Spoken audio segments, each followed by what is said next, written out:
Hi, ഇന്ന് ഞാൻ ചെയ്യാൻ പോകുന്നത് ഒരു കോളിഫ്ലവർ മഞ്ചൂരിയൻ ആണ്.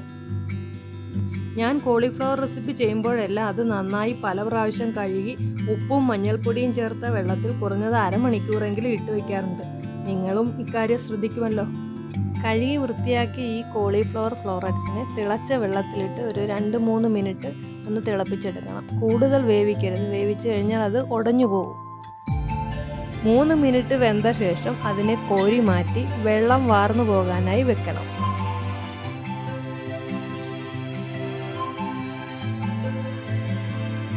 കോളിഫ്ലവർ മാരിനേറ്റ് ചെയ്യാൻ വേണ്ടി ഒരു ബൗളിൽ 1/2 കപ്പ് മൈദയും 1/2 കപ്പ് കോൺഫ്ലവറും 1/4 കപ്പ് അരിപ്പൊടിയും 1 ടേബിൾ സ്പൂൺ പെപ്പർ പൗഡറും 1 ടേബിൾ സ്പൂൺ സോയാ സോസും 1 ടേബിൾ സ്പൂൺ ജിഞ്ചർ ഗാർലിക് പേസ്റ്റും ഉപ്പും ചേർത്ത് മിക്സ് ചെയ്ത് വെള്ളം ഒഴിച്ച് ഒരു തിക്ക് ബാറ്റർ തയ്യാറാക്കണം.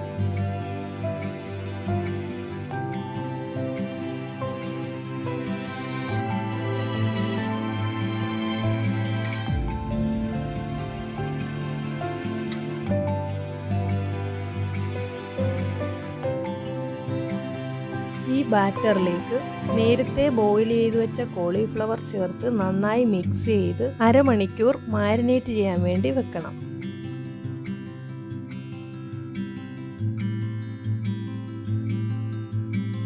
അരമണിക്കൂറിന് ശേഷം മാരിനേറ്റ് ചെയ്ത് വെച്ച കോളിഫ്ലവർ ചൂടായ എണ്ണയിൽ ചെറിയ തീയിൽ വറുത്തു കോരണം.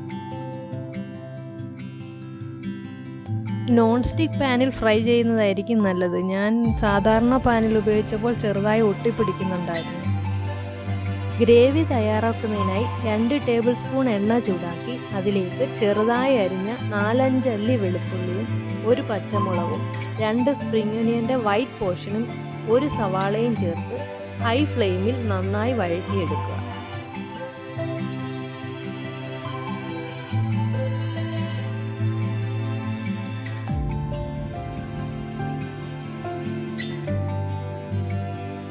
ഉള്ളി വഴണ്ട് ഒരു ഡീപ്പ് ഗോൾഡൻ നിറമാകുമ്പോൾ അതിലേക്ക് 1 ടീസ്പൂൺ മുളക് പൊടിയും 2 ടേബിൾ സ്പൂൺ സോയാ സോസും 2 ടേബിൾ സ്പൂൺ ടൊമാറ്റോ സോസും 1 ടീസ്പൂൺ വിനെഗറും ഉപ്പും 1 ടീസ്പൂൺ പഞ്ചസാരയും ചേർത്ത് ചെറിയ തീയിൽ നന്നായി വഴറ്റി മിക്സ് ചെയ്തെടുക്കണം.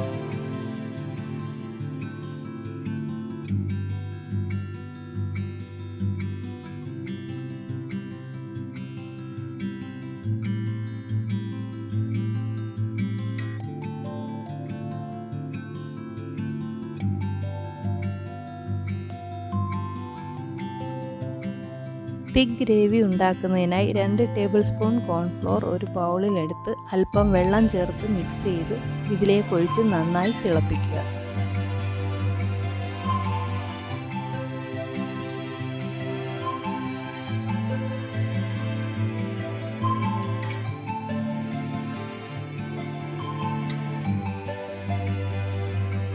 ഗ്രേവി നന്നായി തിളച്ചു വരുമ്പോൾ അതിലേക്ക് വറുത്ത് വെച്ച കോളിഫ്ലവർ ചേർത്ത് മിക്സ് ചെയ്യുക.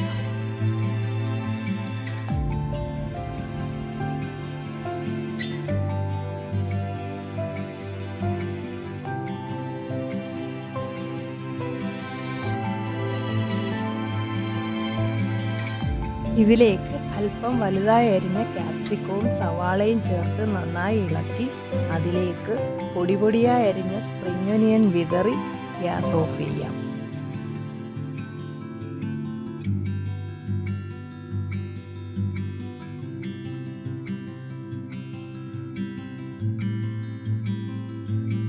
നല്ല അടിപൊളി കോളിഫ്ലവർ മഞ്ചൂരിയൻ റെഡിയായിരിക്കുകയാണ്.